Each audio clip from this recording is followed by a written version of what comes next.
عشاق الأكلات البحرية، تعالوا مع بعض كده نعمل أحلى صيادية رز بالجمبري. هتاكلوها بالطريقة دي، أسهل طريقة طبعا هتعملوها في البيت، أحلى من المطاعم بكتير. النهاردة يا بنات الأكلة بتاعتنا سهلة قوي. لسنة أولى طبخ. لو بتحبي الأكلات البحرية دي تعالي معايا، هنعمل مع بعض أكلة لذيذة وسهلة، وهي الرز الصيادية بالجمبري. طعمه تحفة وريحته هتملى عليك البيت، والأحلى كمان إنه بيكون طعم الجمبري فيه والتوابل بتاعة الصيادية اللي الكل بيحبها ما شاء الله. تعالوا بينا نبدأ الخطوات، وهنشوف ازاي نعمله بطعم المطاعم واحلى كمان من المطاعم في البيت بكل سهولة. وفي تركية كده يا بنات هقول لكم ان هي تودي الطعم بتاعكم في حتة تانية، بس كملوا معايا الفيديو للآخر وان شاء الله هتستفادوا وهتعجبكم الطريقة قوي، وجربوها وان شاء الله لما تجربوها هتعرفوا الفرق بين الطريقة دي والطريقة تانية. اول حاجة جيبي الحلة بتاعتك وهتضيفي فيها معلقة سمنة هرمية كده حلوة محترمة، سمنة بلدي أو إن كان سمنة عندك متاحة حطيها، وهتكملي بالمعلقتين زيت كبار. لازم يا بنات في الرز عشان يبدأ معاك ان هو يبقى مفلفل كده وبيلمع وحلو وما يعجنش منك، ان انت تحطي المادة الدهنية بتاعتك تكون زيادة سنة سيكة كده.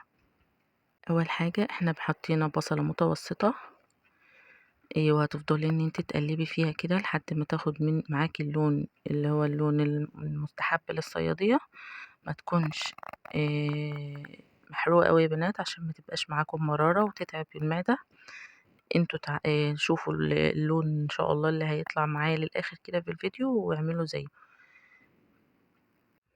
صدقوني يا بنات انت لو عملتوا الطريقة اللي انا عملت بيها الرز دي كانت طعمه تحفة وطلع جميل جدا. والتركية بقى اللي احنا هنقولها يا بنات، طبعا احنا لازم الرز بالجمبري يبقى معاه جمبري مسلوق او جمبري متبل.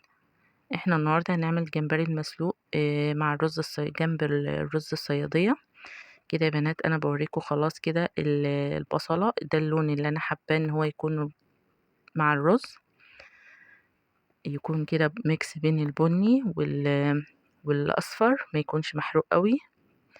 وهتنزلي بالجمبري طبعا مغسول وشايلين منه الحبل الرملي. وهنضفه كويس وتغسليه وكوني نقعاه ومظبطه الدنيا عندك عشان تبدأي ان انت تنزلي على البصل على طول. هتديله التشويحة الجميلة بتاعته، هتديله تشويحة كده يا بنات في البصلة شوية لحد ما يغير لون، وتنزلي عليه بالمية المغلية.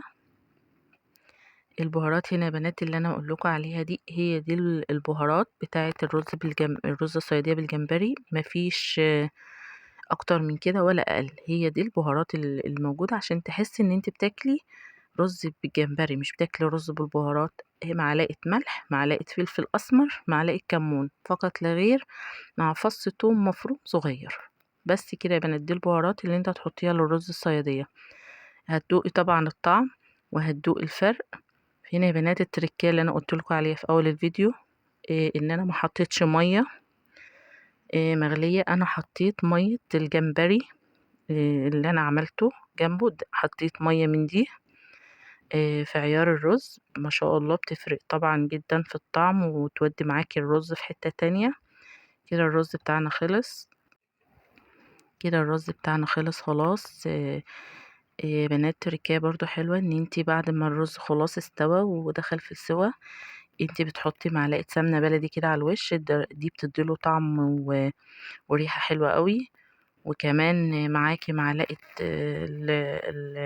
المعلقة دي يا بنات اختياري، حابة تحطيها حطيها، مش حابة براحتك. انا هنا عندي معلقة زبيب غسلتها كويس لان الزبيب بنات احيانا بيبقى فيه رمل، تشطفيها كويس وحطيها قبل ما تغرفي الرز بدقايق، مش تحطهاش في الرز وهو بيستوي، لا وحطيها وانت هتغرفي ان شاء الله منه. وبكده يا بنات يكون الفيديو بتاعنا خلص، اتمنى يكون عجبكم والوصفة عجبتكم. ولو وصلت لحد هنا ما تنسيش تعملي لايك وتعملي اشتراك كده لقناتي وتفعلي زر الجرس عشان يوصلك كل فيديو انا بنزله ان شاء الله. واللي يجرب الوصفة دي يا بنات كده وتعجبه يكتب لي في تعليق او كومنت حلو كده ان هو جربها وعجبته بالطريقة دي. اتمنى اشوفكم دايما كده في فيديو جديد ان شاء الله.